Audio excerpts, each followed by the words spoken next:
Good evening, everybody. Welcome to this week's Breaking Bad post-episode podcast for the episode called Confessions.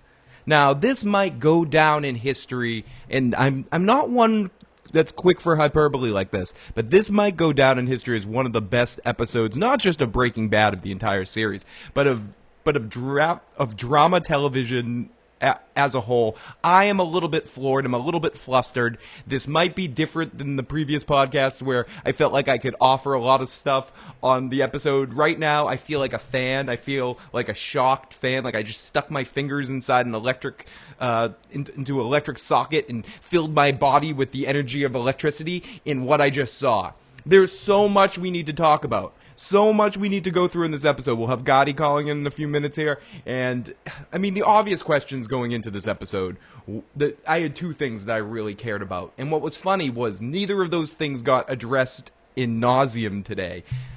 And neither thing kind of panned out exactly the way I wanted it. But that being said, the episode surprised me, threw me at all sorts of different kinds of angles. But going in, I really cared about the Hank versus Jesse thing. And that seemed to be a big dividing line, as I'll put the picture up. Hank and Jesse was really what this episode was leading into. I mean, we saw how the last episode ended on that cliffhanger of Hank getting ready to walk into the room with Jesse. I knew they weren't going to pick it up from the cold open, but going into this episode, that was what I was excited for. How was that going to culminate? What was going to come out of that scenario? The other one, as Gotti and I went into last week, that we were both really curious about would be whether Junior would show up, if the Junior situation would be addressed. No, it wasn't exactly addressed in the way that I was mildly in a sick part of my mind hoping. I wanted Walt explaining to Junior about the meth game and kind of talking to him directly about that. But instead, we got some real interactions with Walt and with Hank and with Marie and Skylar. Well, we kind of got catatonic. Skylar was back a few times this week. But we did really focus our attention on that was a part of the story this week. It was. They did address that. So those things were the things going into this episode that I was completely super excited about. Coming out of the episode, I mean, I still have Hank and Jesse in the back of my mind a little underwear, a little wear somewhere, a little wears down there. But that's not the first thing on my mind right now. That's not the first thing I feel like I need to talk about. Well, we've got a text. Breaking Bad, holy Jesus, seriously, I think this show was written by God himself. Yes, if God was a drama writer, he would be writing Breaking Bad right now. Thank you, texter. Here we go, we got Gotti calling in. Hey Gotti, welcome to the show. I was just saying how I feel almost bad coming into this week because I took a lot of notes and we're going to go through the episode. We're going to get right to this week because we got a lot to talk about. And I always wanted to say this. We got a lot to talk about and not a lot of time to talk about it. Because this is one of those episodes that we probably could be up all night talking about. There's so much stuff going on in this episode. But right now, my immediate reaction, we kind of cheated last week. Whoa, I keep getting disconnected from Gotti. Let's see. I think I got disconnected again. Let's try this one more time. Let's see. Live shows, guys. We have all sorts of problems in technology. But here we go. We finally have Gotti. The connection has worked. But yeah, what I was just saying was I feel almost a little bad because last week, going into the first episode, we had months and months and months of anticipation leading up to that episode and what we wanted out of it. Mm-hmm. To really build our hype. Oh, we had over a year. Yeah, we had over a year to really think about that episode. Yeah, and it delivered on all ends. You know, didn't really. It didn't shock me. It shocked me that certain things happened so soon, but it really amazing quality. Then last week for the basis of this podcast, we both had watched the episode a couple of times before we came onto the air, and it was an emotional episode in some ways, but it was more about the Skylar-Marie relationship and that parallels and bringing those things in, which was really great, but But then we get to this week, and I'm and they picked up beautifully on that this week. Oh, they did. And this week, I'm emotionally affected. After seeing. I'm at a loss for. I'm almost at a loss for. I mean, I have several pages of notes, and we're going to go through the episode point by point, and we'll talk about a lot of stuff, and we're going to get into this real soon. But I'm right now. I'm like a fan. I don't have time to process. I'm literally turning this on 20 minutes after watching the end of the episode.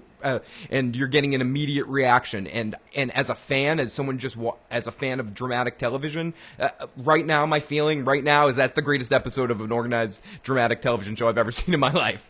That was incredible. And I mean, I may take this back next week or some show in the future. But oh my God, this gets my award. Oh, best show ever. So sorry for the hyperbole. I just please. What were your immediate thoughts? You know what's funny is, like, usually, I was my heart was racing and my jaw was dropping and I was stunned by, how things connected and who seemed to be responsible for what, and at the same time, a lot of things got undone and became unclear. Yeah. Yes. And then in the middle of it, and this is really funny, I thought back and I wondered, did Trent get a tip? Yeah, I was wondering about Trent. I know that sounds ridiculous, but I was like, that's how amazing this show is, that they don't even need to make much of a character or have it be a great performance of a waiter in one scene for you to think back to that character. I mean, I think they should have had the tableside guacamole, personally. That I would have gotten it. I would have gotten it at that point.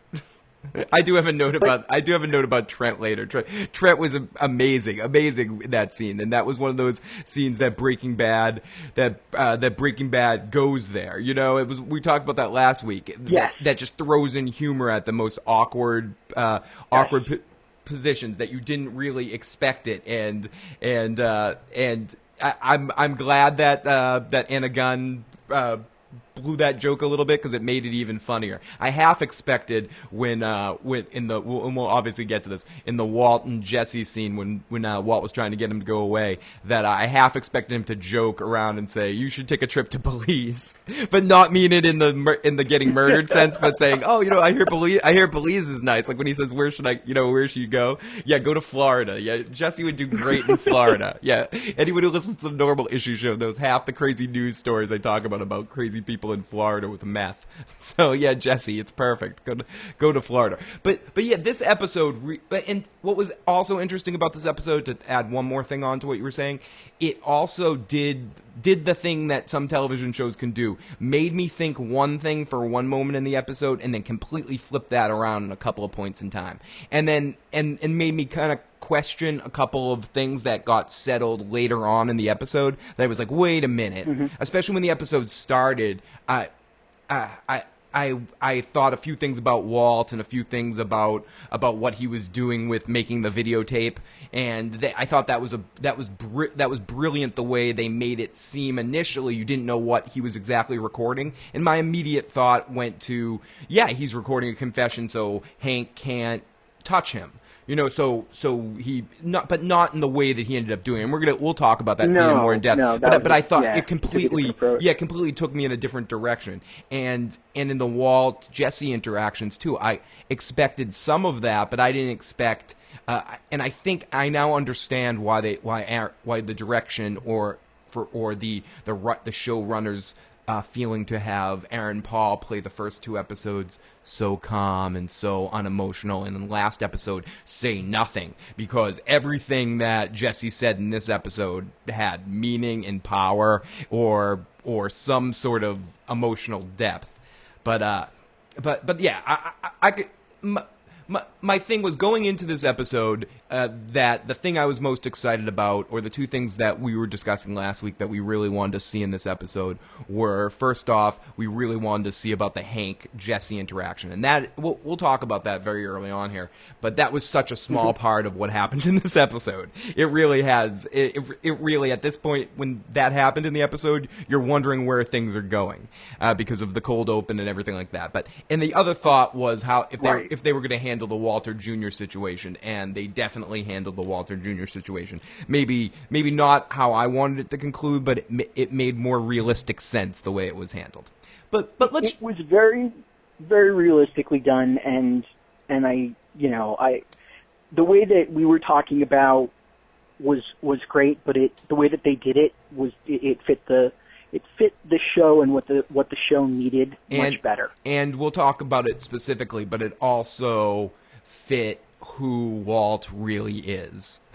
And the Walt's true nature about how he does have an ability and an almost a pathological urge to manipulate people. He can't help himself. Mm-hmm. He just does it. It part of that also makes me wonder, and this is a big question I have with a couple of points, and it's an overall theme, I guess, that they can have when we start talking about the whole episode, and we can talk about this at the end what we think about this. Walter's cancer being back. Is it closer to what he said to Junior, or is it closer to what he said to Hank? He said to Hank that my initial thoughts is and a few things happened in the episode, like right when I saw him initially filming the confession video, my initial thought was immediately, it's closer to what he said to Hank. But then seeing how that turned out, I kind of had a somewhat secondary thought. And we also know what happens in the future. Need for it if it's closer to what he said to Hank, or there's less need for it. Exactly. If it's closer to what he said to Junior, then he's got a life to plan for. He's got a life to plan for. I remember when he said that there was a shadow or a spot or something, and I'm like, Walt, you had said you were gravely ill, and 6 months to live, and general. I mean, we know he lived in a year later because of the cold open of the season, but I hate to say it, and we'll get to talking about that Junior scene, but I might say this in passing then, so let's talk more about it in depth now. I almost believed him when he was saying that to Junior. I almost believed that was closer to the truth. But I could be reading the situation, or there was another thing in this episode that I read completely wrong when it happened, but we'll get to that. Well, you know why what Hank said, or what he said to Hank, seemed very believable. Yeah. Because he was on the chemo at the time, and we interpreted that as the symptoms of the cancer.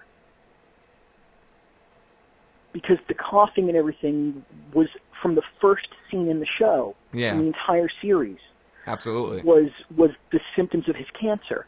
So when he was having those symptoms again, we knew, without even thinking, that he had the cancer back. Yeah, that the cancer had come back. When he, now that, it's between chemo treatments and such, he doesn't quite have that. He says it's just a little spot. Maybe it is. Yeah, it seems to make sense. It seems to thinking a year later that he has enough strength. I mean, he does seem sick, like he hasn't been getting consistent chemo treatments like in the future, but because his hair had grown back, and so it seemed like wasn't getting treatment. He's obviously on the run because of something that happens at the end of this episode that we will talk about. Obviously, Jesse making it hail in another different kind of way, going all crazy John McClane, I don't know, crazy something all over that place. But holy shit, Jesse came out in a big way in this episode. We got to get into things. Okay, let's start. Yeah, well, and it started bringing some things we've seen together. Yeah, absolutely. So our cold open this week is Todd on Route 66 calling Mr. White to tell him about the events of last episode. So just so we know that, the only reason I think this is relevant when it comes down to it, for numerous reasons, but the phone call, I think, is to let the viewer know that Walt knows what's going on. Just because I think it's going to become important later. It's interesting that because they have so few episodes, that they get so much done in this episode, that it makes you wonder what the second half of these 8 episodes is going to be like. What's it going to focus on? Because a lot of these storylines and a lot of things that happen in this episode can't really last long. I mean, it's not like what happens with Jesse at the end of this episode is going to have much of a shelf life after the next episode. I mean, but okay. No. You know what I'm saying? Like, so there's going to be another story. What's it going to do to Carol? Yeah, Carol. Yeah, Carol is going to be really upset. She better pick up those oranges now. Yeah. So the cold open is Todd, who's looking more Matt Damon than ever in this scene, calling Mr. White, telling him a very polite way of saying it in the very polite Todd way, just to kind of explain to him what's going on in the situation. This scene harkens back as we hear about the Scarface references to just when they try to Al Pacino in a different role in The Godfather with the big line, just when I'm trying to get out, they claw me back in. And this is obviously, as we find out later in this scene about Todd's getting ready to cook, and he's obviously has a lot of pressure on him, and I think we're supposed to have believed a little bit more what DeClorian over there thought about Todd, that he wasn't the best cook, that he started a fire, that he was dangerous and stuff, because it seemed like Todd was a little scared and begging for power. So then we go to the age-old criminals together bragging about the train heist. And it's interesting that Todd talks about the whole train heist and how he's bragging. And while he's talking about the scene, I kind of preempted my notes to expect Todd to end that scene because he was saying it so well, golly gee, then we robbed the train. It was the greatest thing ever, and then we did this. And then the guy, Jesse, the train rolled under him. It was like, dun, dun, dun. He's saying it like a little kid talking about it so innocently. I just half expected at the end of all that. And then there was this little kid and I shot him and it was all awesome. And then I stole his spot, golly gee. I always expected that scene to go further. Okay. Who would win in a fight, Todd or Nellie Olson? I think Todd. Todd's just deadly. He's. I think Nellie Olson would he'd go there for his gun and she'd just bam, because I think she wouldn't put up with him. Todd would just kill you with that smile, with that twinkle. Yeah. He's got that Eddie Haskell mixed with Dennis the Met. Sorry, Mr. Wilson, I just chopped off half your body in these jaws of life. Oh, sorry.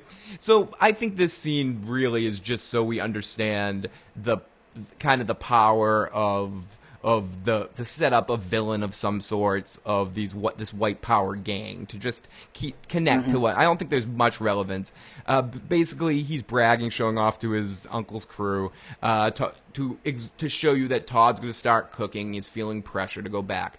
I think the best part of this scene, and this is again when Breaking Bad shows amazing parallels, that they make it an important moment to show his uncle's shoes wiping off the blood in the bathroom.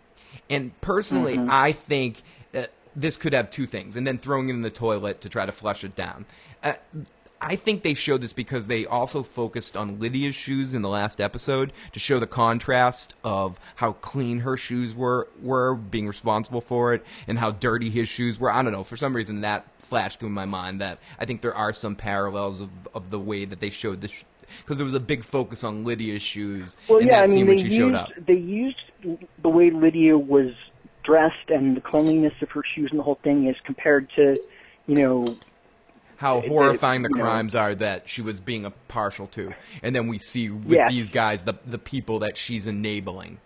And then also, obviously, the throwing it down the toilet and it not being able to flush down, so the shit can't go down. It's too much, but that's just reading too much into it. Now I'm reading into the toilet.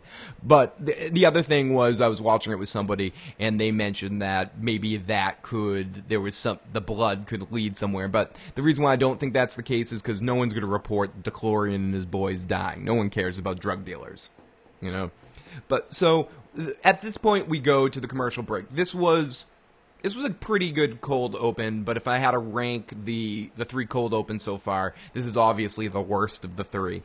And initially, it did what it needed to do, but I don't think we got any payback. Yeah, we didn't get any special something like we got in the first two cold opens. And at first I was like, okay, this is cool. We just needed that. I think personally, in retrospect, looking back on the episode now that we've seen it, I think it's because they had so much to do in this episode. They wanted to get all the meth stuff over with right in that point, because we never go back to Todd and or anything with Lydia this episode. This is all we get of that storyline. I have a feeling this is going to be Now, things might not be this simple because of the events of that cold open. Obviously, it does open up people's thought patterns of now is the M60, is the machine gun to fight the shoot the Nazi guys. You know, do the Nazi guys after Todd fails, or when Todd's like, I can't do this, we need to get Mr. White on this one. We need to get Mr. White here to cook us this meth and show us how to do this correctly. Let's kidnap his wife and kill one of his children, and then he'll totally come and cook for us. You know, and something like that happens, and then Walt has to, you know, bring a rain down of pain. And there is a lot... Well, I was just going to say, if you try to do that to Walter White, you're really taking on, you know, unless you're a very few people, you're really taking on more than you can handle. And the very few people that could handle him so far doesn't include the DEA, nope. Gus Fring. It seems to just be Jesse. Like, when Jesse's legitimately pissed at Walt, he has him by the balls immediately. Like, pretty much like, when he thought it was Brock before, he had a gun on Walt and was ready to kill him. You know, like, and now at this point, as we'll get when we talk about their interactions in this episode, he is like a master poker player in a game that has a tell on Walt and knows every time Walt's full of shit. Like, he immediately knows now. It's like the poker player that rubs his head every time he has a big hand, or in the movie Rounders when John Malkovich eats an Oreo cookie every time he has a big hand. He knows he knows that he has the tell, he has the read on Walt, and Walt can't get any bluffs past him. So we get back from the commercial break, and over the commercial break, I was just thinking, give me Hank and Jesse, for God's sake. So we come back to Jesse's perspective, and we see what Jesse's been going through the last 2 episodes. And this is one of two moments, and both were involving Jesse, that we get the standard but amazingly effective Breaking Bad visual trope of we see from Jesse's perspective what he's been looking at with these cops interrogating him. We get a little bit of nonlinear story, and we go back a little bit, and we see how it's almost like he's underwater. Everything's woo, woo, woo, woo, woo, woo, woo, woo, and it all snaps out with Hank being like, how are you, Mr. Pinkman? You know, how are you, Mr. Pinkman? And we can already tell right away that Hank is still emotional, but he's calmed down a little bit and is looking at this realistically. You know, I have to admit, as poorly as he handled the Skyler situation, he handled the situation with Jesse probably as good as you could possibly imagine. He said, I think, pretty much all the right things. And he told him, how are you, Mr. Pinkman? I might be able to help you. He tells him he knows about Mr. White, that basically everything we said he should say to him last week. He offered him a deal, said if we know that this guy used you, we know he put you through a lot of pain, he needs to be brought down. Everything we said he should say to him. And I think in a way it worked, because Hank is really smart, because he kept probing, and he knew that, because at a certain point in the scene, Jesse was just like, eat me. You know, we get Jesse's first antagonistic Jesse of this part of the season, and he's just like, eat me. I'm still pissed. I'm not going to help you. What? You can't beat the shit out of me. And again, this is where Breaking Bad succeeds, where a crappier show wouldn't. They don't make you just forget that he beat the shit out of Jesse less than 9 months ago. You know, about 9 months ago. Like a lot of shows, because this happened 4 years ago in real time and not in Showtime. Not in Showtime. Dun-dun-dun, no pun intended. That they don't. That was terrible. Yeah, that was horrible. Worst joke of the world. If I had the dun-dun thing, I would have done it really quickly. Dun-dun-dun. But they don't pretend like it wasn't a short period of time in the Showtime.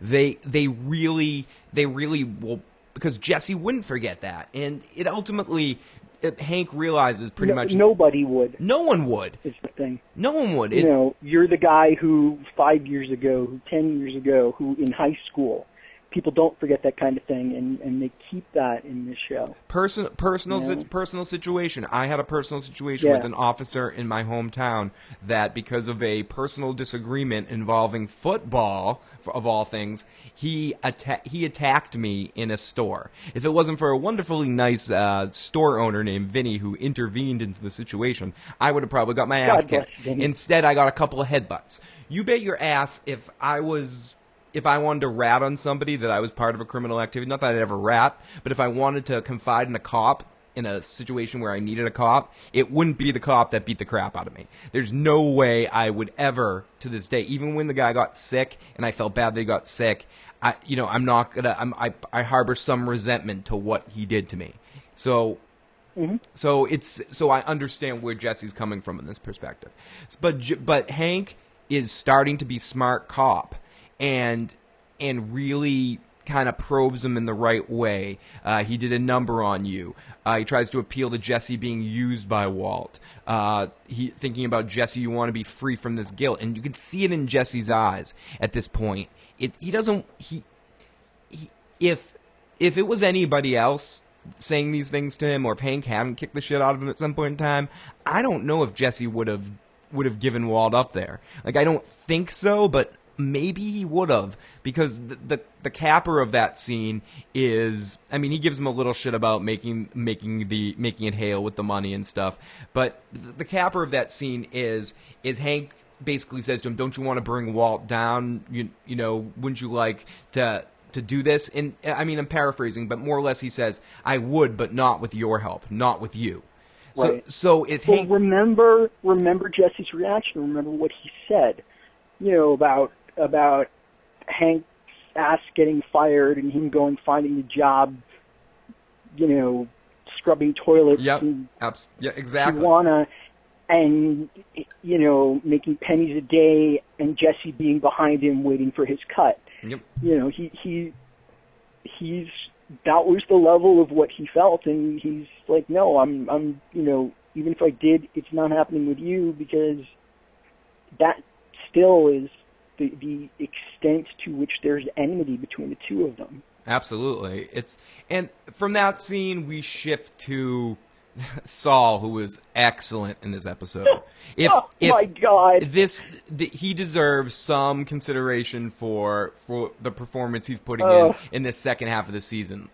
Because in this episode, I stopped writing them down because I didn't want to try to repeat them. He just had so many amazingly funny one-liners, and I got to give it to Bob, whatever his last name is. I'm blanking on it. Odenkirk, who's a comedian by nature, who shows off his acting chops in this episode in a way that I don't think he really has in Breaking Bad before.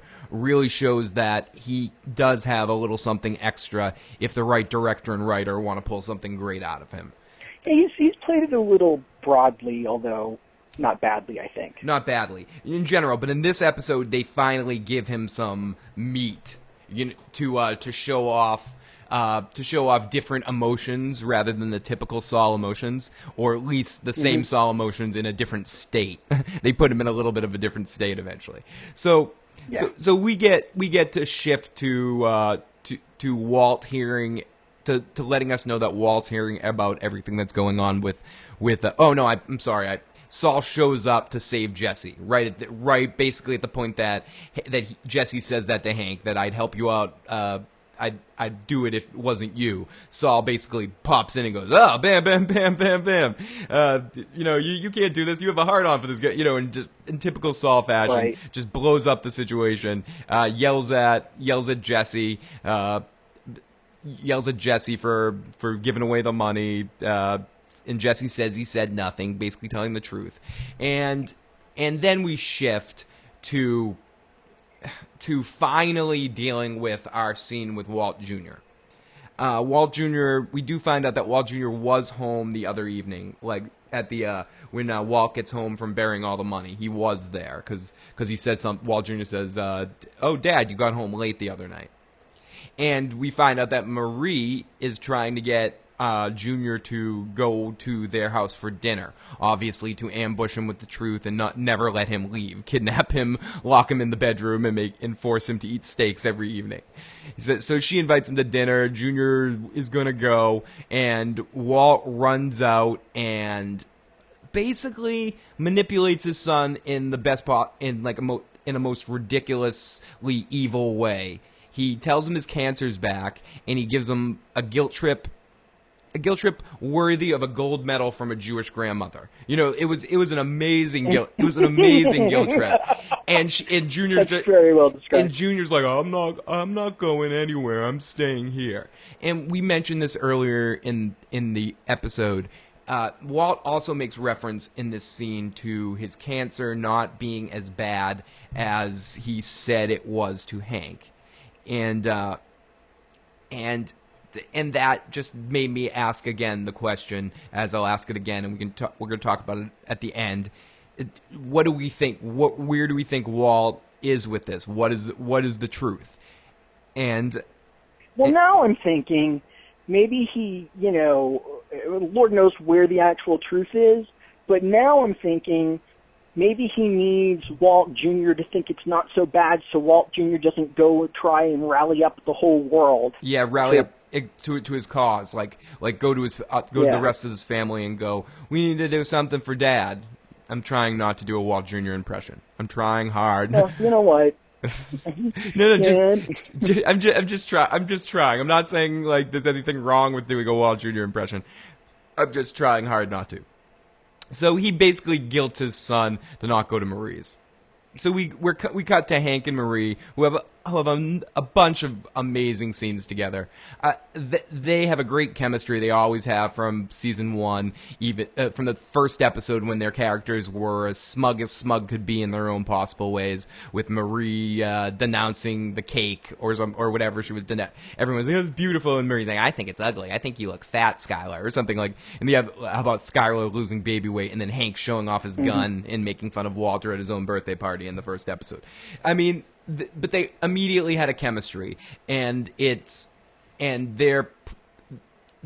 had a lot of opportunities and a lot of moments to have great scenes, but they had some of their best scenes in this episode, and since Marie's stealing stuff, but so we go to Hank and Marie. Flynn didn't show up. Hank tells her he didn't tell his superiors or Steve about the whole Eisenberg situation. She's pissed and she's scared and she's really emotional. She doesn't want to see Hank go down for this, and she doesn't want to see Hank get deeper and deeper into the situation.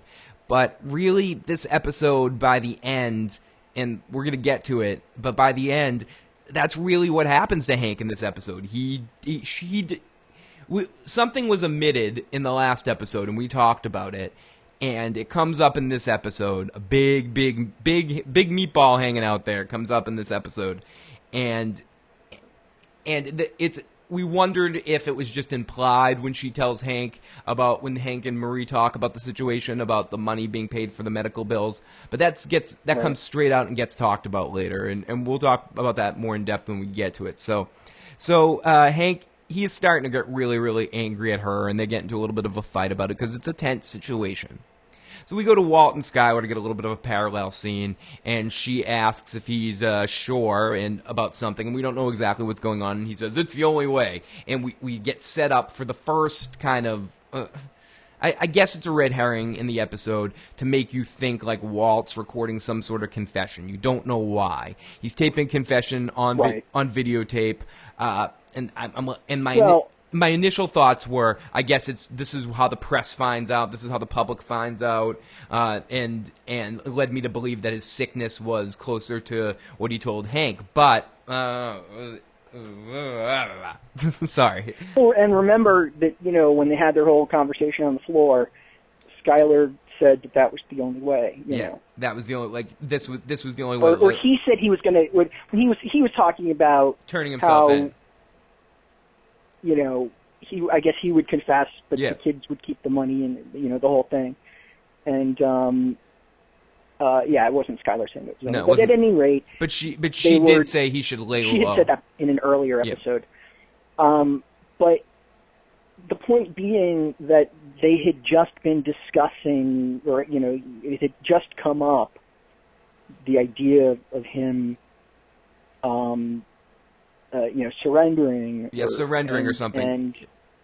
And so then we get this, and it was a bit of a red herring just because of the direction it took. Yeah, and I thought initially, I'm like, okay, this is a little standard, and you see him recording the beginning of it, I'm like, oh, okay. Like, I didn't love it when I first saw it initially. I'm like, okay, what is he doing here? This is how the press finds out. He gives this to the press to embarrass Hank, and he goes to jail. I wasn't sure where this was going. I must admit, the episode kind of not put me off, but put me in a position right here where I was questioning that I should have known it was going to come back and be what it was, or something to that effect. But I really thought it was a real confession, and I thought it had to do with his cancer, and that he thought he was going to die very, very soon. And I was like, okay, this is how he is going to give himself up. And I was convinced of that. So then we get to our teaser shot from last week.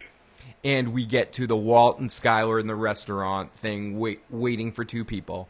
And immediately we were correct, and everyone else was correct that had predicted this. It is meeting Hank and Marie.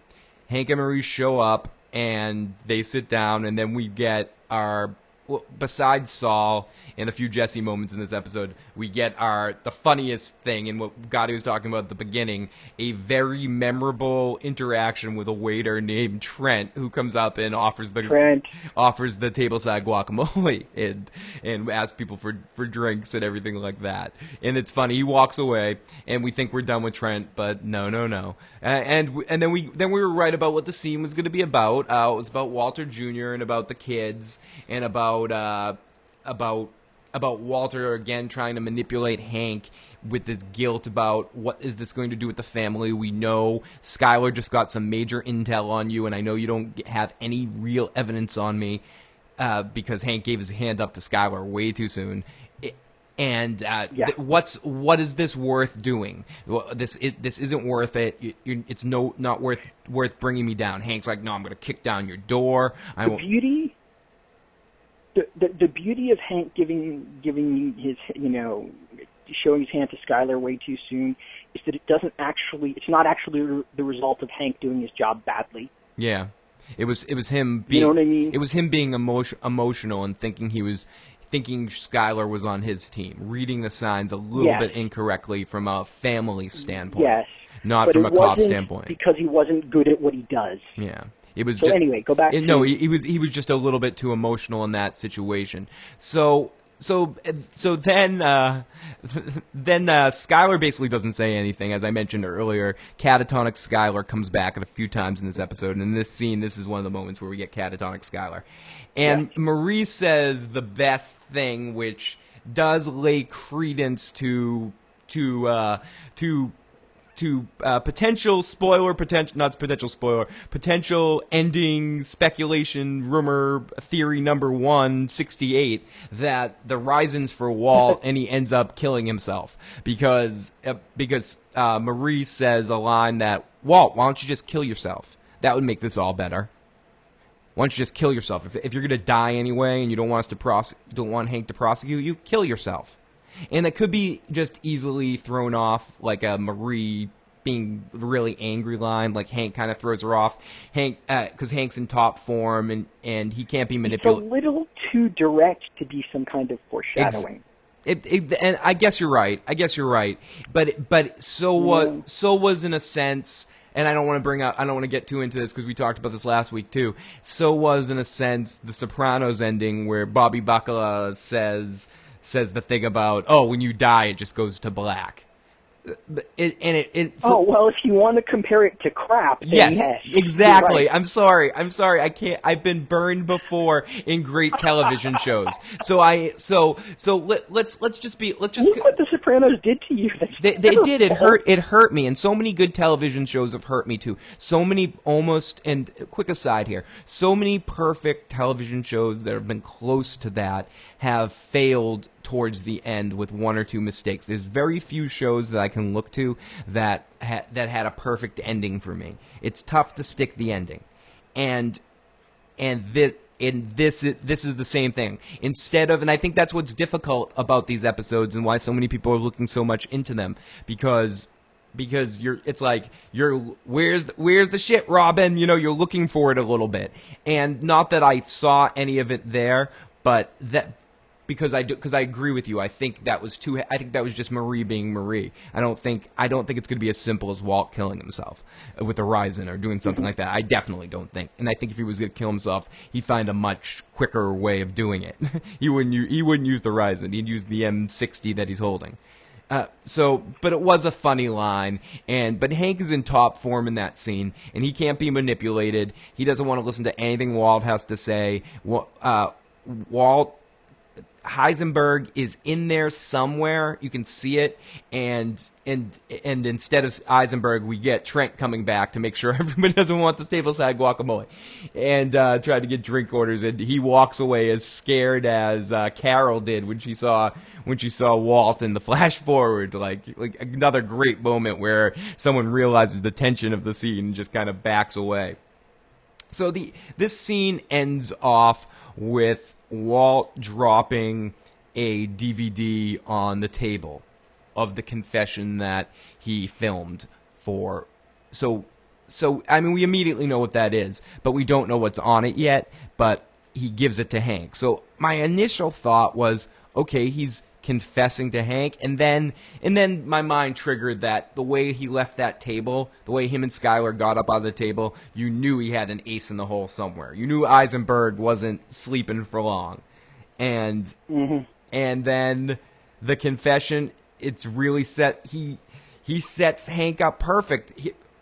Because in this scene, we'll break it apart in a second here. I just want to read the way my notes read, because this goes how my emotions go when watching what Walt actually does for the confession.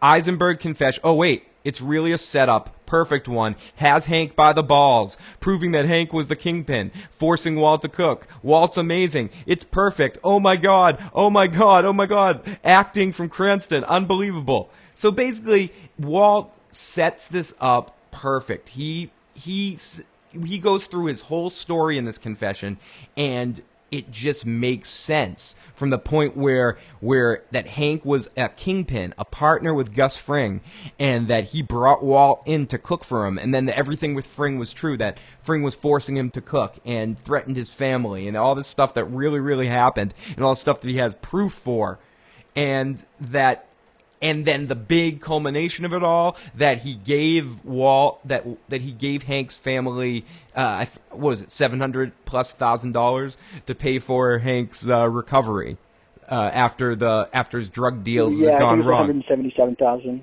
Yeah, he said in case there's any significance to the number itself. To the number, which might be a similar number to what Walt initially said he needed in the first season. I'd have to watch back, but it might be the same amount.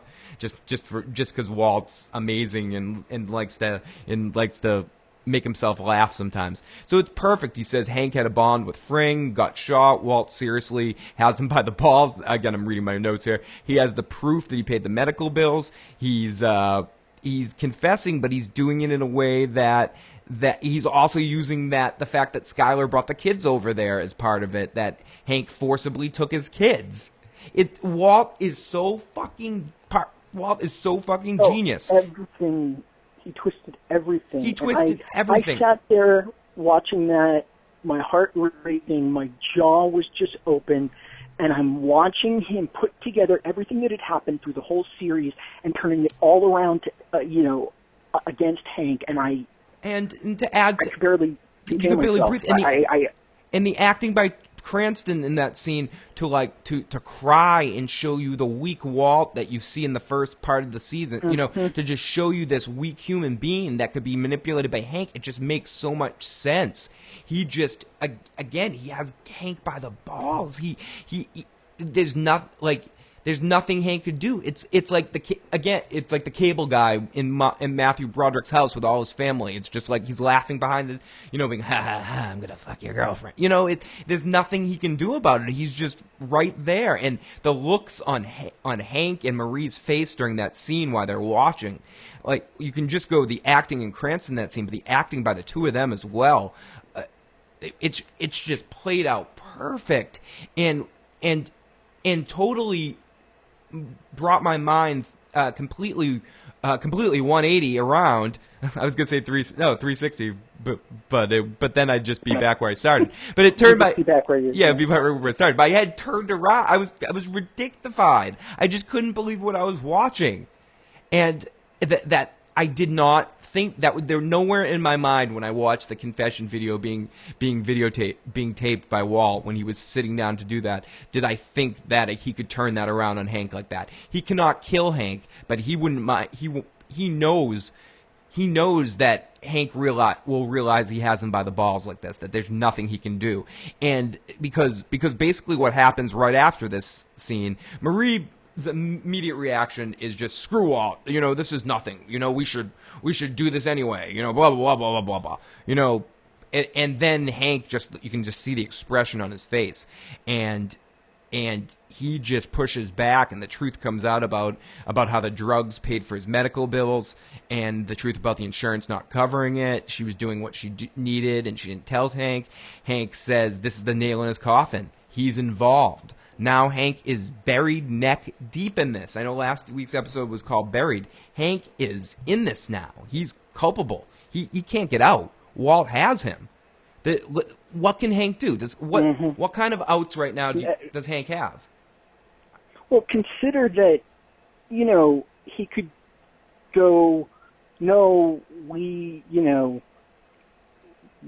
talked to Walt and Skylar, and the children came to live with us, and he could somehow prove that was, by basically mutual agreement. Yeah, and then it turns into he said, that leaves everything else. Yeah, with everything else. You know what I mean? Yeah, that leaves everything else, especially the medical bills. That there's really anything he could write.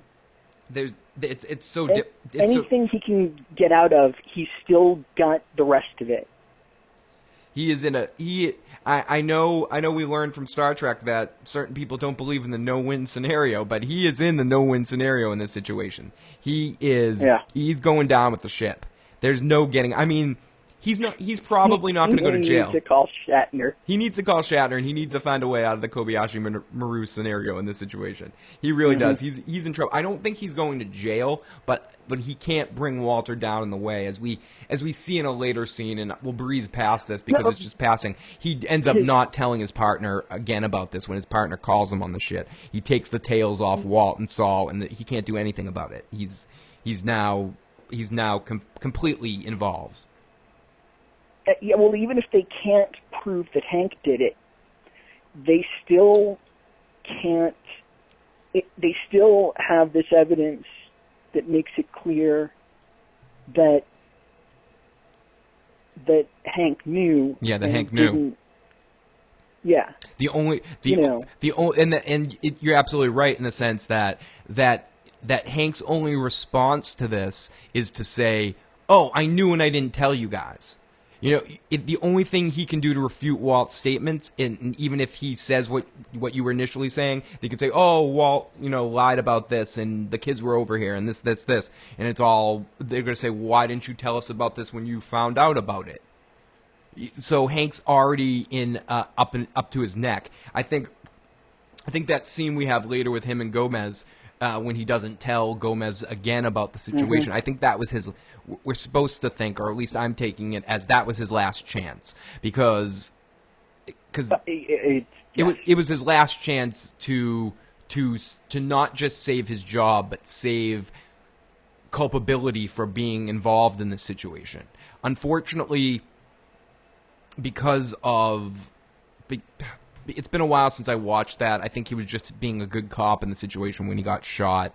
But because of that situation and because of Marie not being honest and wanting him to walk again so much, which I understand, he got neck deep in this and he can't get out. And he's never dealt with as good of a cop as Hank is.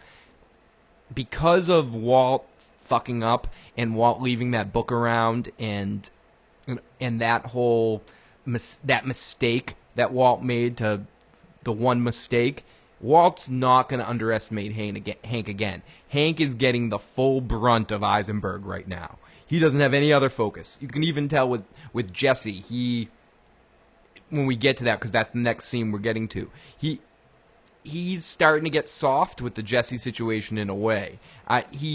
He doesn't want to do what has to be done with the Jesse situation. He doesn't want to kill Jesse, regardless of what Jesse says. So we cut to a spider in the desert with Saul and Jesse. Yay, Jesse Waltz scene coming. And Walt shows up like the angry dad, and Saul's the mom. Wait till your father gets here. Walt gets there and checks the GPS, and there's a lot of it. It was veiled for a while, but in the last, or partially veiled, it was always there. But the parallel, the father-son parallel relationship with Walt and Jesse, and a lot of other father-son things have been very much on the forefront of these last couple of episodes, and especially in this episode, there's a very big father and son in some way vibe between Walt and Jesse in the scene. Walt checks the car for GPS, and he's paranoid. Saul shows this interesting little toy that detects GPS devices. Again, this is one of those moments where he shows that device. I don't know if that was a little hint or a little preview for I thought it was a scrambler. The scrambler for just one of the toys that Saul's going to have in the spin-off series. You know, it was like one of his bag of tricks that we're going to see or something, you know. It was just interesting that device was being introduced right there, that it was never introduced before, considering how much GPS stuff was happening. It seemed like it was like... When you rob the mall, yeah, like here... it's Saul! From Peltzer Productions, we have the scrambler. It not just it scrambles GPS signals, it scrambles your eggs, too. If you want Peltzer, or is that was it the name in Gremlins? The dad in Gremlins that makes all those. Was that his name? I always wanted all those little devices that guy made, the Swiss Army shaving kit thing. Anyways, back to Breaking Bad. Right. So yeah, because otherwise it goes to like Batman's utility belt, and then we're really off. Yeah, and then or Sports Billy and Sport Lily's bags that they used to be able to pull stuff from. So it's basically one of those type of things where Saul's just funny in this scene, and he kind of steps away, and Walt eventually asks Saul to step away. Because Saul's just being too funny, and we need a serious moment. So Walt asks him what Hank knows in kind of an accusatory way. Jesse said he's not flipping, he's not testifying against him. Jesse basically tells Walt the truth, no bullshit. He doesn't give him 1 ounce of bullshit. He tells him exactly what's what. Hank doesn't know much. Yada, yada, yada. He wants me to testify against you, wants to give me a deal. He wants to bring you down. He's got a hard-on for you. Your asshole, again, like he always calls him, your asshole brother-in-law wants to bring you down. And he wants him to help him out. So Walt then goes into a complete manipulation, where he's like, you know what you need, Jesse? You know what you really need to do? You know what you need, Gotti? You know what you need to do? You need to go down to Fort Lauderdale. You need to, because those cops that are coming to test, you just need to get away from all this. You need time. You need time, some drinks in your hand, another life. Saul knows a guy. Saul knows a guy that will disappear you. And this is in the moment where I wrote down in my notes, I kind of expected him to just say Belize. He's a guy. He can send you anywhere in the world, anywhere. He can send you to Belize. It would have been funny, especially if he said it and then just very slightly realized that wasn't what he meant. Yeah, exactly. It kind of looked over to Saul. You know what I mean? Like, no, yeah. not Belize. Yeah. If this show was more of a comedy and not a drama with comedic tones, they would have said Belize there, and they would have had a look between Saul and Walt. I'm sure there wasn't an outtake like they were saying that, like, oh yeah, oh what, you don't want to send Jesse to Belize or something. But you can see in this scene, I think you can see through Walt's bullshit, obviously, and he doesn't want to kill Jesse, and he wants Jesse to go away so he doesn't have to deal with it, because he doesn't trust Jesse, and he doesn't want to kill him, because Jesse is one of the people that Walt, in his own fucked up way, cares about. He cares about Jesse. He does not want Jesse to die, but he also doesn't want to worry about him anymore. I really do believe Walt doesn't want to kill him. So I wrote for initial for a second because Jesse looks at him like Walt wants to. I mean, Jesse wants to believe him for a second, but here's how I would phrase it. Walt loves some of his inconveniences. Yes, he does. He loves some of them a lot. He loves Junior. He loves Junior. He loves that baby, and he likes Skylar. No, he loves Skylar. He loves Jesse and Skylar, I think, in a very similar way.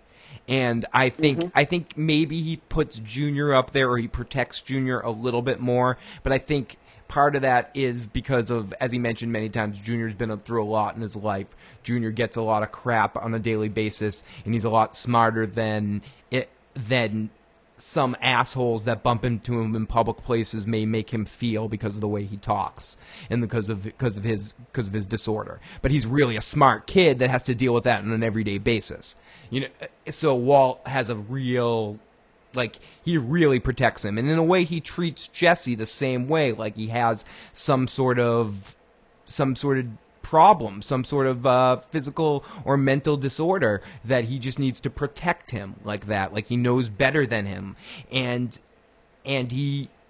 Jesse just calls him on his bullshit. Stop working me, stop jerking me, and tell me the damn truth for one moment. Drop the concerned dad thing. Bam! Bubble burst.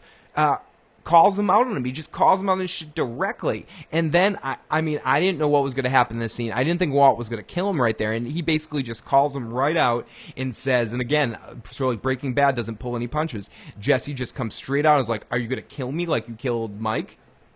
Are you going to do that? Is that what you're going to do? You just want me to leave town? I was almost kind of shocked when he actually said it. And said it. Yeah, when he just bam, right out there. And you could just tell he knows. I mean, he knows Walt. He knows Walt wouldn't have done the thing in the prisons without Mike being dead. It all makes sense to him. He's been inside Walt's mind for a year. And you just get to know somebody when you're stuck inside a foxhole with them or whatever. When you're stuck inside in a heavy duty situation, you get to know them better. And he's just got to know Walts Manipulation. And then we have another moment I wasn't expecting. Walt walks up to him. And I didn't know what was going to happen here. I honestly did not expect. I had no idea. I mean, like I said, I didn't expect him to kill him there, especially after what he said about the Mike situation. It would have been too ridiculous and Quentin Tarantino mafia movie style to have him just shoot him right there or something. To have Walt pull out a gun and go bam, ha ha ha. Dun dun dun dun dun dun. Jesse's dead. That wouldn't have worked. But I had no clue what Walter was doing. I thought he was going to go over and punch him and because he walks over really directly. I thought maybe he'd punch him and be like, get the hell out of town. Maybe we'd see angry Eisenberg or something like that, which is something we haven't seen ever. But so I wasn't knowing what to expect. But instead, Walter embraces him. He hugs him. And because Jesse, right before that, part of me thinks it's a manipulation, but part of me thinks it's real. But Jesse said right before that, if you really want me to leave, why don't you just ask me? Just ask me. Here's the thing, as I'm tearing up over the whole thing. I don't know that... I think if you're Walter White, you could be glad that you're having those feelings because, again, as you know, he loves his inconvenient things. Well, he's often grateful for what he can, use his real things for. Yeah. Maybe those were real feelings and they came in awfully handy. Yeah, yeah, and I believed when I was, excuse me, I believed when I was watching it that they were real feelings. I don't think I did. I think there was I think Walt, as you put it very perfectly, Walt really does love his little things, his inconvenient things, and Jesse's right there because I think in a lot of ways It's a simple parallel, but it's a true one. He has two sons. Walter White has a son, and Eisenberg has a son. Jesse is Eisenberg's son. A lot of Walt's problems with Fring didn't stem initially from Walt wanting to be a drug kingpin and be an empire builder. It stemmed from initially Fring wanting Jesse not to be a part of things because he saw Jesse as a loose end that shouldn't be a part of the organization.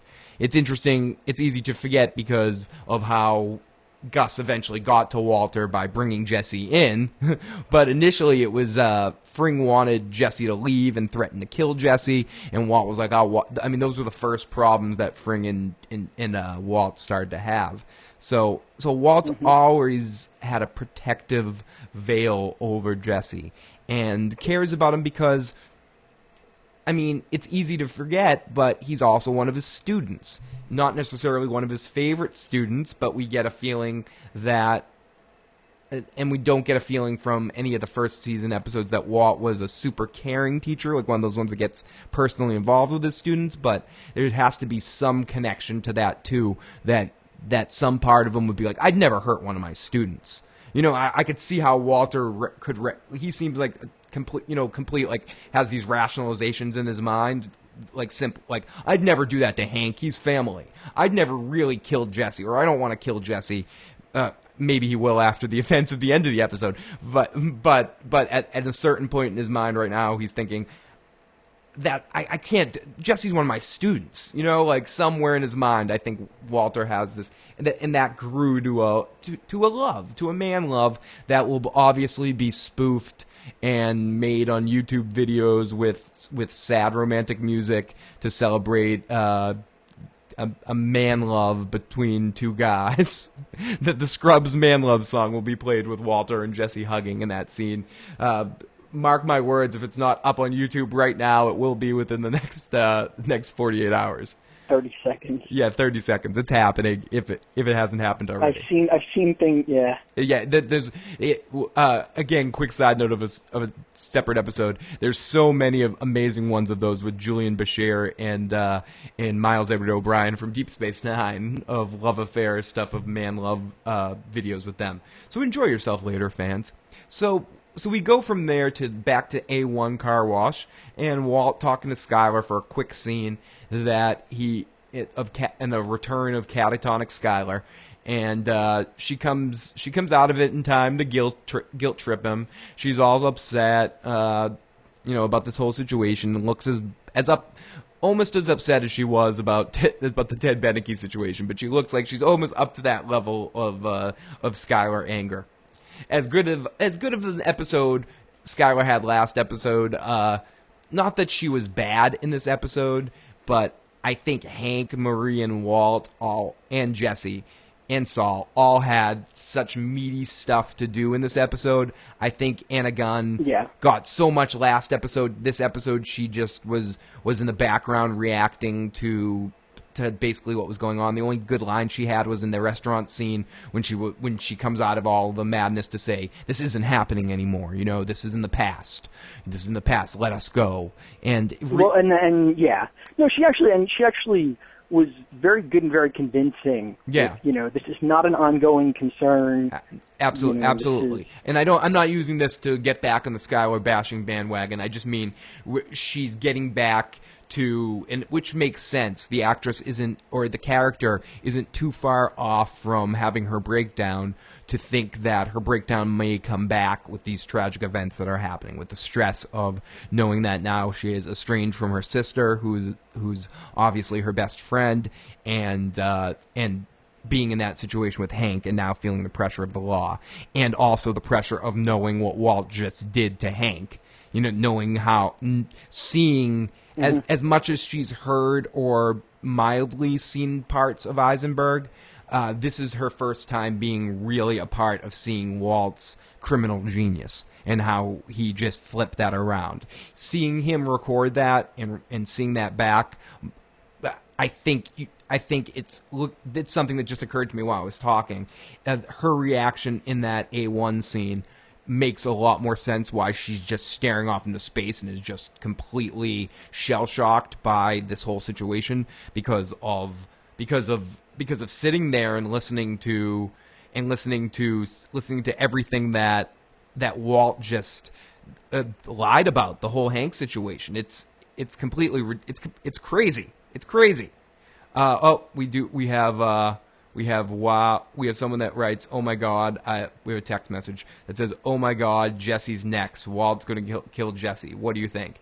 We'll talk about that at the end of the episode. What we think Walt's going to do with Jesse, but we'll talk about that at the end of the episode. I don't think Waltz has many other options with what is going to happen. What we're leading up to here, folks. It's looking very interesting. And we also have a tweeter that says, how does Jesse have his big revelation at the end? Okay, I'm going to talk about that as well, because that was something that I screwed up on. So we will talk about that. I'm going to get to that. So anyways, so Walt goes in there so we go off to Hank doing cop work, and Steve comes in to press him on why Hank is following Pinkman and Goodman. Steve is pressing Hank hard on it. I forgot to mention that in that scene that with Walt, I meant to mention that. I'm sorry. The reason why he ends up at the A1 is to get the gun. He gets a gun out of a Coke machine. It's all about getting the gun. That's the only reason he goes there. So we get to Hank, and this is when Hank doesn't admit to Gomez. Again, he has his last opportunity to admit that he knows about the whole Eisenberg situation, and he just caves in and decides to go in neck deep. And I guess from the end of this scene, Hank just blows off work. He runs out of there and is kind of up against it. My vibe from Hank in that scene, I don't know what you think, is just that it's personal now for Hank. He doesn't care. He's going to get to a point where he doesn't care. He doesn't care about bringing Walt down anymore. He is going to kill Walt. I think maybe Walt are going to try. I know this may seem ridiculous, and Hank is the cop and everything, but I think that, and obviously we know he doesn't succeed because Walt's alive. Well, but I think Hank's going to try to kill him. Unless he's going to go back to his rocks, he's got nothing left. Really, when it comes down to it, I mean, he's blowing off his job and he can't admit the truth, and he's either going to be fired because of doing his job poorly, because Hank does not seem like the type of person that can keep a secret like this. And excuse me, I need some water.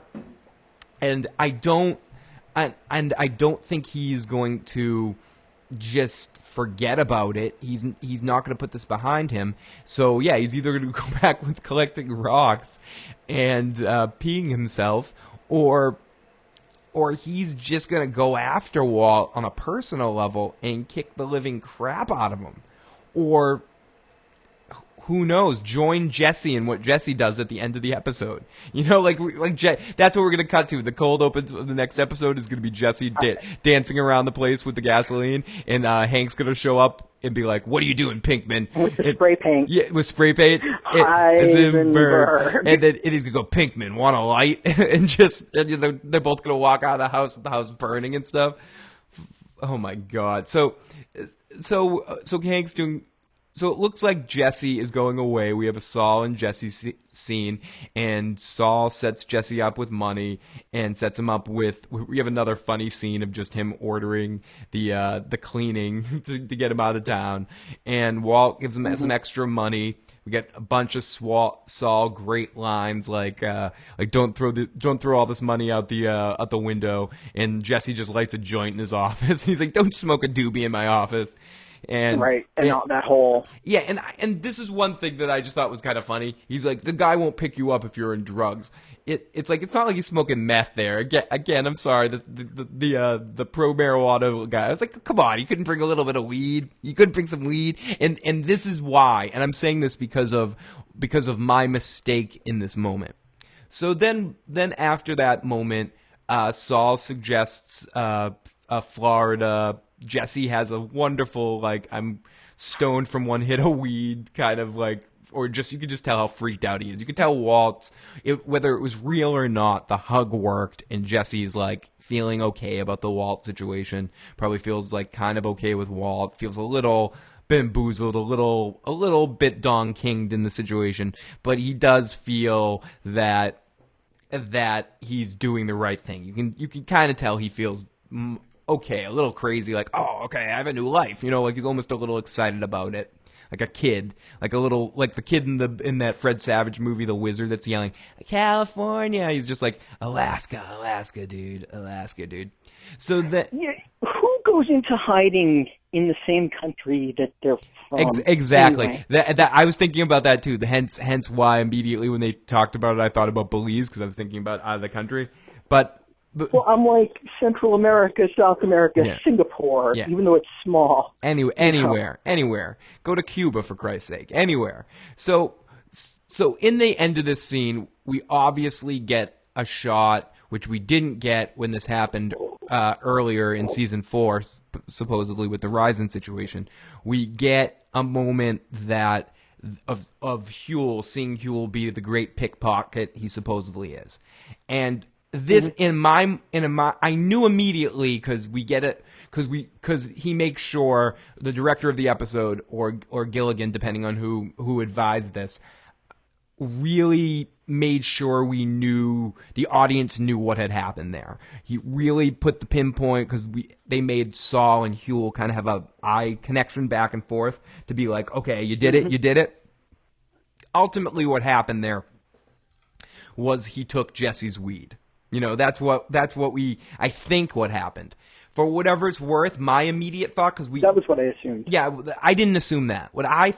I didn't know I was like, what did he pickpocket or what did he put in? Like, was my initial thought. And then we get Jesse, we get Jesse waiting for the car to pick him up, and he noticed something's gone, or he pulls out the pack of cigarettes in his pocket. I guess what I had thought, my initial thought was that Saul had Huel put a pack of cigarettes on him that to let him know because he felt bad about what Walter had done to him. So to tell him that Walter, to kind of trigger in the mind, but I was wrong. This is where I was wrong because I was thinking about, again, it didn't, I thought that Saul was fucking with him about the weed situation, that he really didn't care that he brought weed, that he was just like, oh, yeah, whatever, dude, don't bring drugs here, and then I didn't know that he actually a couple of times, so I think that for some reason, whatever it is, whoever the guy that's picking it up has a problem with drugs. Yeah, we're supposed to think that no drugs can be involved.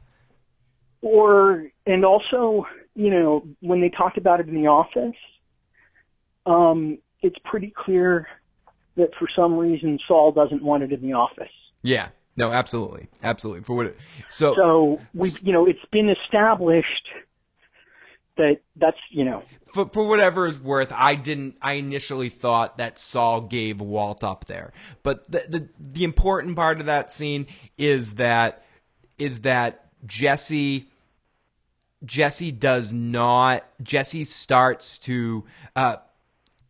puts it together that it was Walt, that everything he had speculated, because in the scene that we were talking about earlier where Jesse confronts Walt about the Brock situation, he has a gun on him and he goes, oh, I know what you did. You had Saul somehow steal my pack of cigarettes and you took the Ryzen and you planted it and you gave it to him and you set me up. I know you set me up, whatever. And that, so it was always in his mind, but because he found it in the robot, because Walt played that situation perfect, or close to perfect, it was only left with slight brief memory in his mind. Like, Jesse always kind of smelled bullshit a little bit, because, again, was starting to get that tell on Walt, but it didn't really occur to him, and he'd never probably think about it again. But he reached in his pocket when he was getting ready to get into the car, probably thinking something similar to what Saul was saying about, oh, this guy doesn't appreciate drug use, so he was just like double checking to make sure he had his weed in his pocket. And then he realized right there what had happened, that Huel had pickpocketed him. He just like immediately realized it. And he just hauls ass. He leaves that scene. And I just wrote, wow, Jesse decides not to go. And he's going to try to kill Walt or work with Hank. Shit's about to go down. And no, he's not going to work with Hank. Jesse heads back to Saul's office, kicks the living hell out of Saul, like really beats the hell out of him. Well, and he goes right in by Huel and what's her name, Francine or whatever. Francine, yeah, he just bursts right in and just kicks Saul's ass. And then Saul tries to get a gun. Jesse gets the gun, threatens Saul, and again, Saul can't can't help but be funny in one moment. He's like, okay. He's like, Jesse's like, you pickpocketed it. You took it from me. And Saul goes, oh, what, the weed? You can have the weed back.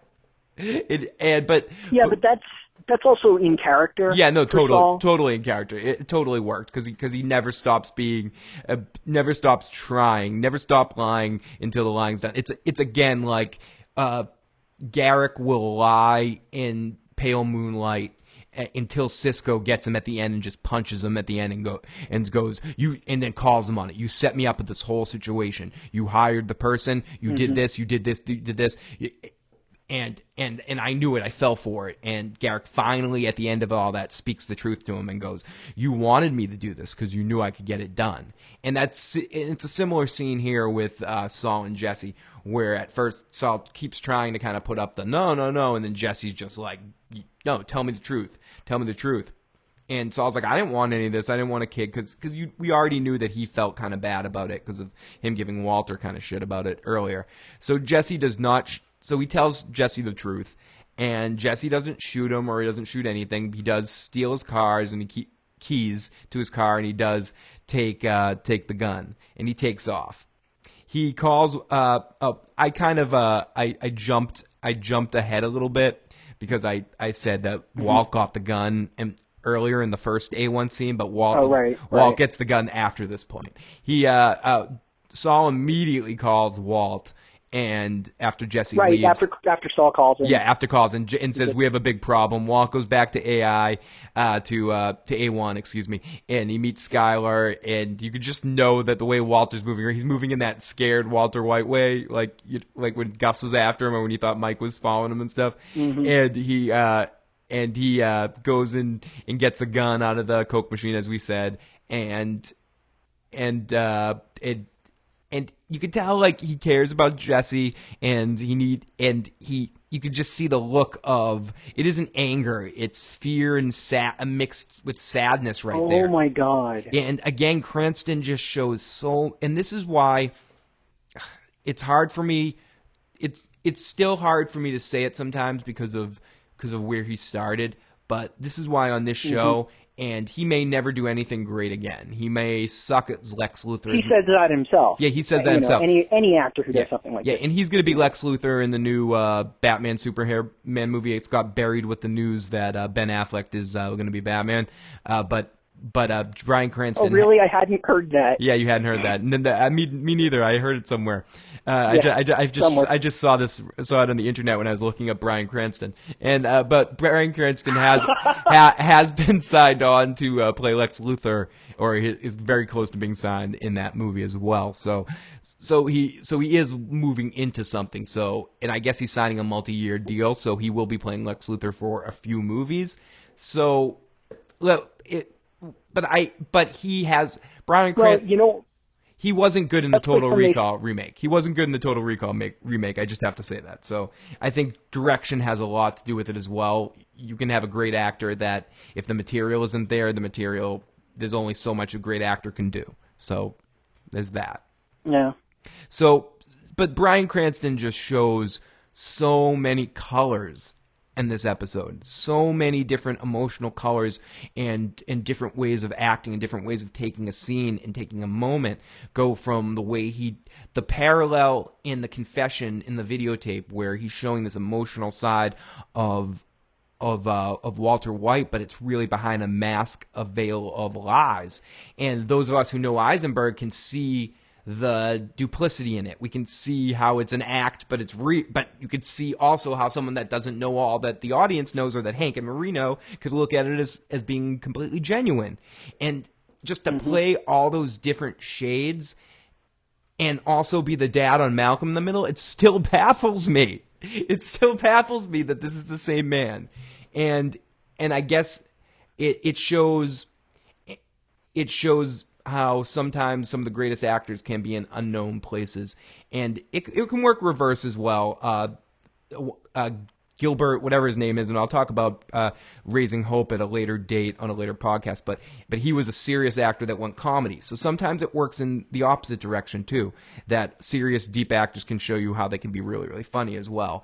And and Bryan Cranston, as he says, he might, and Jesse and Pinkman says the same thing. Aaron Paul says the same thing. If neither one of them do anything else for the rest of their career, and obviously and never do anything as great as this again, even, or anything coming close, they both still got the opportunity to do such amazing things in these roles, and in the way that the storytelling is set up, I do think both of them are going to go on to do great things, but especially Bryan Cranston, because there'll always be a place for a Jesse Pinkman type character, at least for a few years. But Walter White is such a unique character that we may never see Cranston being able to do everything he can again. Every shade of what Walter White is. I'm reminded of something that Norman Lloyd, who was on St. Elsewhere, that Bravo, when they ran it years ago, had they filmed a bunch of segments with the cast, and he said that when you have a long career, such as mine, you do a lot of crap. And he's got this very, articulate and commanding voice. You do a lot of crap. Treasure this series, people. Yeah, absolutely. Treasure the good stuff, because you don't have to look too far to the Total Recall where he's playing Cohagen. He was really, really bad in that. And but on the other hand, he was great in Malcolm in the Middle. Yeah, he was great. Really he was great in Seinfeld. He was good in was it Drive that he was in a little part? I believe it was like he's good. He's good when he gets good material. But in the same way that I think the closest character I can compare him to, because television is the cinema, or television is giving you the high art in the way the cinema did in the 70s and in the early 80s and stuff in some ways. And I think, and in the 90s. But I think, in a sense, the closest character comparison is not to Scarface, but it is to, or Mr. Chibbs. It's to a different Al Pacino character. It's to Michael Corleone, and the way Michael is one thing at the beginning of that film. His ambivalence. Yeah, his ambivalence, his urge to be a good boy, to be straight and narrow, to be a military, to be so quiet and soft spoken. To the end of the movie just look to Godfather 1. Forget just Godfather 2. I'm just looking within the singular movie. To when he yells at Kate, never ask me about my business, and we finally hear that Pacino scream that becomes so synonymous with him in his later years and nowadays, where every movie he's screaming. But that's the first Pacino scream we all hear, and it's right when he yells at Kate. He has a complete transformation from this innocent person that wants no part of that lifestyle to being the calculating killer, and we see all the complete transformation of Michael to the point of killing Sollozzo, to, spoiler alert for The Godfather, is killing Sollozzo to pay back for his father, to then going to Italy and maybe finding redemption in the same way that after Gus died, Walt might have found redemption if he listened to Jesse, and they walked away, or at that point walked away, and Michael had a chance at redemption with another wife, and with a wife that would lighten him and be able to bring him back to sensibleness again, and she got blown up, and it dragged him back into it, and he had to spend the rest of his life inside that. And I think Walter White, if I have to compare Walter White to anybody, it would be to the Michael Corleone arc, in the sense that Pacino has had a lot of great roles after that too, and I think Cranston will as well. So as we mentioned, Jesse goes back and yes.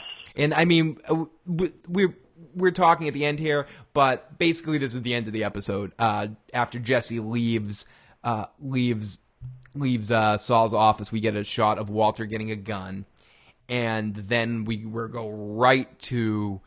For some reason, I thought we'd see Hank again, but we don't. We go right to Jesse, and we get the classic Breaking Bad shot. This is the second moment where we get that classic shot of something being done, the camera being attached to the thing being done. And you notice what it is. It's the camera's attached to a gas can. And we talked about this before, but Jesse starts going crazy pyromaniac, like a crazy magician on America's Got Talent that's pouring gasoline on his head so he can climb up and then spin around on a ability to produce that anger. Yeah, and it is rage. Like what you would see. Terrifying to watch. What you would see coming from. Yeah, it was. like a complete rage, like scream, like what you would see, like almost transmitting what it takes, like hundreds of, or not hundreds, but some of the best makeup artists in the world to create zombies on The Walking Dead. You get that kind of rage and just brain, like just pure. Correct me if I'm quoting Freud incorrect. Pure id of him coming crazy, like emotion, just destroying everything and throwing gasoline in. And let me tell you what, I don't think he's gonna wait to throw the flame till Walter gets there. I don't think he's gonna sit there. I don't think this is gonna be the classic come any closer and I drop the flame thing. I think there's a flame as long as Jesse has a light on him. James Bond is not going to be tied down to the electric saw on the slow-moving table. Yeah, we don't have to wait till next week to find out what happens to Batman if he gets out of the Joker's clutches this week. Exactly. Like, no, kids, not this week. So that's how the episode. Yeah, so no, none of that. So that's how that Remington Steele isn't losing this week. So sorry, I don't know why I went to Remington Steele. So that is how the episode ends. It ends with Jesse going crazy, troll, evil Chucky doll around the apartment. I don't know if it was evil. It was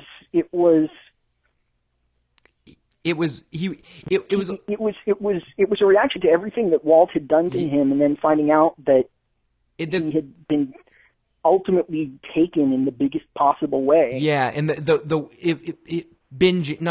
purging. It was almost like it was purging, like if someone's being saved by a preacher, like they're feeling the power coming through. He was almost like his eyes were in the back of his head. He had no control over what was going on. It was automatic. It would just go autonomic or something like that. That might be the word.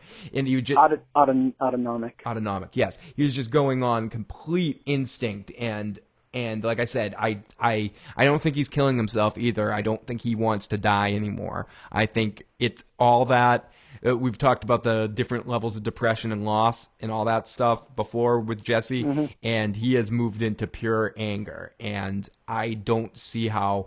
I mean, we know Walt gets out of this alive. I don't see Walt getting out of this without killing Jesse or Jesse killing himself. But at least one answer. At least we get one answer. We get the answer that what happens to the White House. What happened to the and it was not what I expected. No, definitely not what I expected. Is the baby in there? Do we know? No, I guess the baby's not in there. Oh my! But is she? No, because there was nobody. I mean, there was no adult there who ran out and said, "Why are you dumping gasoline all over my house?" Yeah, and as crazy as Jesse is, I think that no matter how he wouldn't hurt a kid. He wouldn't hurt a baby. He's specifically exacting revenge for hurting a child. Yeah, for the fact that Walt nearly killed a child, and that there was another child killed, which just pushed him over the edge. He's not going to kill Holly, and I think, if he kills Walter Jr., I don't think anybody would care. Yeah, no one will notice. Oh no, honey, it was just Walter Jr. No. Oh, okay, where's Holly? Yeah, over with Hank and Marie. Okay, where's his car? Yeah, can we turn in Walter Jr.'s car and make some money? I don't think he would do that either. I think he has, no matter what, Jesse will always have. That's his kryptonite. Children are his kryptonite because he relates to them and everything like that. But I do think, in a sense, that Jesse's even more angry about the continuous manipulation at this point. I think the anger for what Walt specifically did to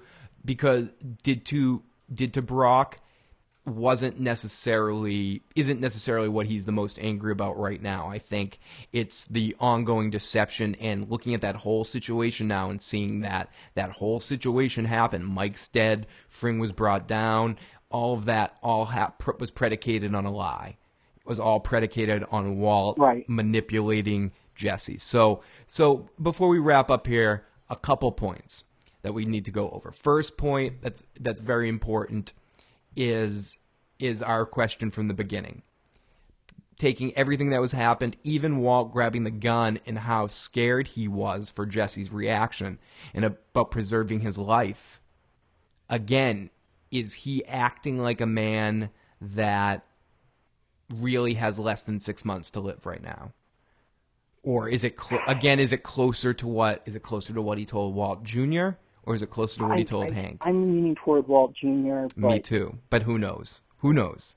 And again, it does stink in the sense because we already, not stink, but it's excellent and delicious that we know that he survives a year later. That we know what happens in the cold open. That only stirs the pot. If we didn't know that already, I would probably think that the story was leading us to think he was really, really sick. But anyone, even if what was going on with what he said with Walt Jr., he would still be that exhausted with that level of cancer returning from doing all that work in the episode of Buried. So that doesn't necessarily say anything. Him having the attack doesn't necessarily contribute to the thought that cancer is full-fledged. It may just be going through chemotherapy and doing all that physical activity might create that result. So I don't think that is the case. So here in the last question, and the big question obviously is what happens in the next episode? Where the hell does it go from here? What the hell happens? What's going to happen? What? They just give up because it's all so complicated. They form a circle and they borrow from the Mary Tyler Moore Show and sing "It's a Long Way to Tipperary." I have no idea what happened. I'm flabbergasted. I'm talking about this. I was so flabbergasted watching. I didn't know how we were going to talk about this because I didn't know. I think we got on some interesting points here, but ultimately about where we think this is going to go. I think I've come to the grips that I'm going to save my predictions for cheesy comedies that I'm going to be good at. I'm going to save my predictions for if I ever decide to do sports gambling. Because with this show, I don't know what the hell they're going to do. I have no clue. Could we have predicted a single thing that happened tonight? No. Other than maybe that they work at the car wash, and even that I wasn't sure of? No, I think the only thing we predicted is what we both thought was going to be one of the bigger aspects of the episode. The whole Hank and Jesse situation. I think pretty much. Right, but that was ongoing for more than one, Yeah, but and it only happened, and it was only like very briefly but I'm saying like how that situation panned out in a sense.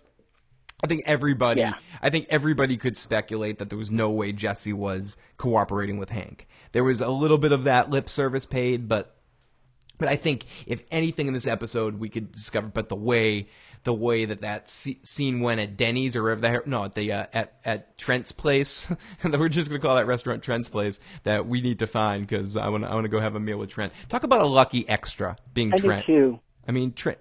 Well, yeah. Ugh. He was. He's like, he will forever be the guy who had to deal with this table that had this stress coming from it that was more than he'd ever seen in a restaurant before and didn't quite know. Yeah, he didn't understand. Yeah, you felt bad for Trent. I mean, that was not nice to do that to poor Trent. He was just trying to be nice, you know? No, there was one time I was with some friends at the Pizzeria Uno in Kenmore Square. And we got all excited because it turned out that one of the guys who we were with was ultimately responsible for the creation of the word spam. Not the meat, but in computing. The internet version of the word. Yes. So we were all like, wow, and he's telling us the story, and we wound up kind of ignoring the waitress. Like every time she'd say something, we'd kind of be like, yes, I'd like to, and we turned back to him. So I was like, when he was done, I was like, I think we've, really upset the waitress, and I think we need to apologize. and we all just were like, oh God. So, somebody went over and got her, and we explained what was happening and explained that it was because we were pathetic and we were sorry. I think somebody needs to do that for Trent. We're sorry. We're just so into spam right now. We can't. And as I posted on Facebook, did Trent get a tip? Trent should get a tip. He better have gotten a tip. So I think this is a good place to end. I think what we're feeling for next week is this episode packed in so much, dealt with so many amazing different situations, that the Hank and Walt situation was handled amazing. The scene at the table with the four of them, with Walt's interaction with Hank in this episode, was just beautiful. And Hank and Marie's parallels, Walt and Jesse being back to top form. Not that he was in bad form in the last two episodes, but him with like probably a total of... Jesse was Jesse again tonight. He came out of it. He came out of it. Yeah. And Saul and maybe my favorite Saul episode. Ultimately, I know I said this last week too, but this episode may be my favorite episode of Breaking Bad and of all time. And for whatever it's worth, I mean I am kind of overdoing it in that sense, because I'll better answer that when I rewatch the entire series. But I guess what I meant to say, and I think the important thing is this whole season 5, the first half as well, but these 3 episodes that have come out so far are some of the, at least on par, if not better, as good, if not better, than anything that the series has put out so far. The first half, to me, was okay, but a little disappointing at times. Yeah. For the first half overall... Yeah, but what I was going to say is I agree, but I think that they needed to have the first half be a little bit like that for the payoff at the end of the second half. Well, that was the whole thing. Now that I see where they're taking the first half, because I agree with you, because in the first and I think the first half you also needed to really show. You couldn't not have some part of showing Walt at the top of his game and showing how he could get to a point where he could leave the book there for Hank. You know, where he could really get that cocky. You know, that place. Yeah.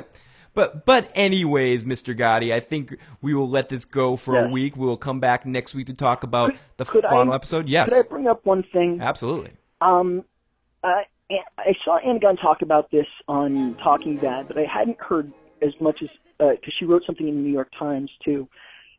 People hating Skylar so much that they hated her to the point that someone posted somewhere that they wanted her address so they could go kill her. Yeah, I heard that.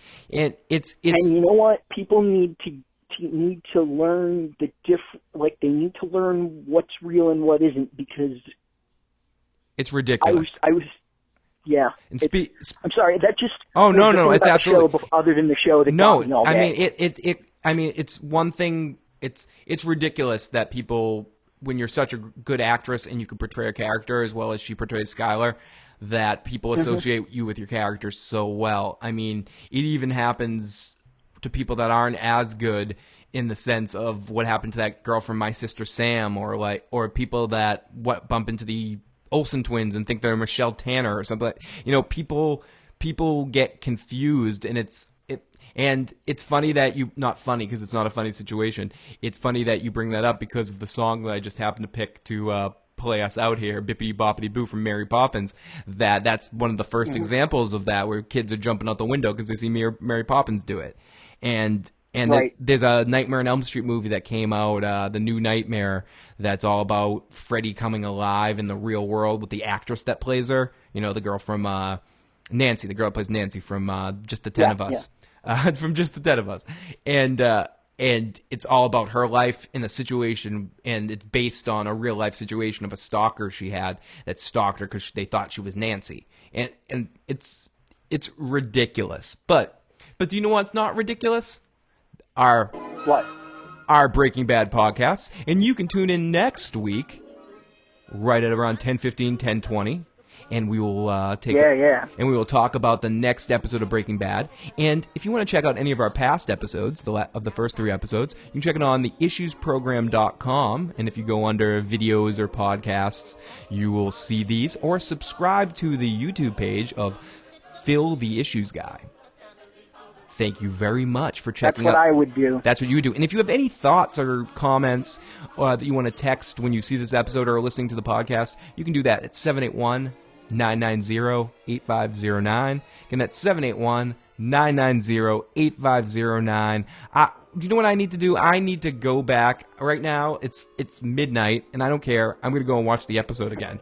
I was just thinking of doing that. I'm going to go watch the episode, and then I'm going to watch Talking Bad, because Sam Jackson and Bob Saul is on the episode. So I'm very curious to hear him talking about the episode. So Gotti, thank you. I look forward to talking to you next week about more Breaking Bad.